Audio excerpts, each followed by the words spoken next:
La demande de la halle Pajol vient de la ville de Paris qui possédait une ancienne halle qui était une halle Cernam, une halle destinée à la SNCF, et qu'il fallait rénover pour y aménager une auberge de jeunesse, une bibliothèque, des locaux commerciaux et une salle polyvalente, ainsi qu'y faire un jardin qui était sous la halle et à l'extérieur de la halle. Pour moi, ça a été un sujet essentiel que cette rénovation de la halle.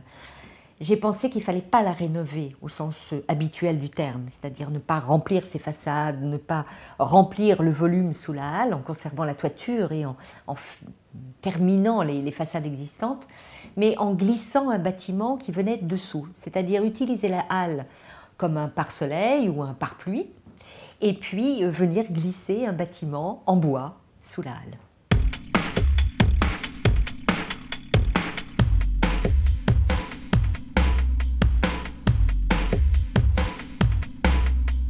Ce projet, il a été pour moi remarquable parce que j'ai proposé à la ville de Paris d'en faire un projet emblématique en termes de développement durable. Donc l'aspect rénovation est extrêmement important. Aujourd'hui, on ne peut plus se permettre de démolir des bâtiments pour en construire des nouveaux.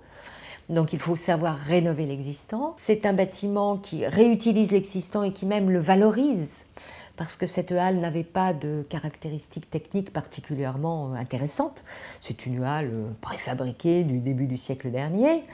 Mais le fait d'avoir dégagé sa toiture du bâtiment qui est construit dessous lui redonne ses lettres de noblesse, lui permet d'exister, de trouver son autonomie architecturale par rapport au bâtiment en bois qui est construit dessous.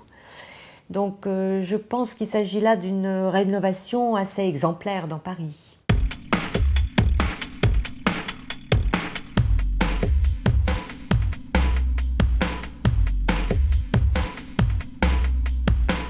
D'un point de vue développement durable, l'ensemble des matériaux qui sont mis à notre disposition, ils sont notés différemment.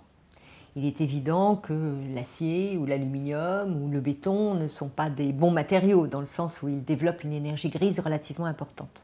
C'est la raison pour laquelle, comme dans la plupart de mes projets, j'ai réalisé un projet qui est avant tout en bois. Dans la mesure où le bois est un des matériaux qui a le moins d'énergie grise incluse dans la matière, j'ai choisi ce matériau et c'est mon matériau prioritaire dans tous les projets que je fais aujourd'hui. En ce qui concerne l'enveloppe du bâtiment, c'est-à-dire dans le sens de sa capacité à isoler thermiquement le bâtiment, on a donc conçu ces éléments qui faisaient environ 45 cm d'épaisseur et qui comprenaient leur isolant à l'intérieur et qui sont arrivés tout près sur le site. La peau extérieure du bâtiment, là on peut faire ce qu'on veut. On peut avoir aussi bien de l'enduit que des panneaux de fibrociment, que de l'acier, ce qu'on veut. Mais comme moi je voulais que ce projet soit un projet emblématique en termes de développement durable, j'ai choisi là aussi le matériau qui avait le moins d'énergie grise. Donc j'ai à nouveau utilisé du bois.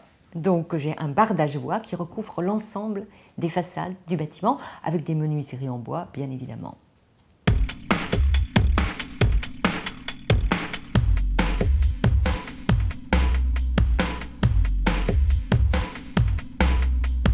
De la même façon que le bâtiment a été conçu avec une structure en bois, à l'intérieur on va retrouver beaucoup de bois. On va retrouver d'abord toutes les baies qui ont des menuiseries en bois. On va retrouver de la fibre de bois dans d'autres panneaux acoustiques à d'autres endroits. Le bois est très très présent, tout simplement parce que toutes les fois que je me pose la question de l'utilisation d'un matériau, je commence par le bois. Je me dis, bon, est-ce qu'il est possible d'utiliser du bois? Et puis ensuite, je décline vers le bas, on va dire, pour trouver d'autres matériaux. Donc le bois est toujours très présent, très présent.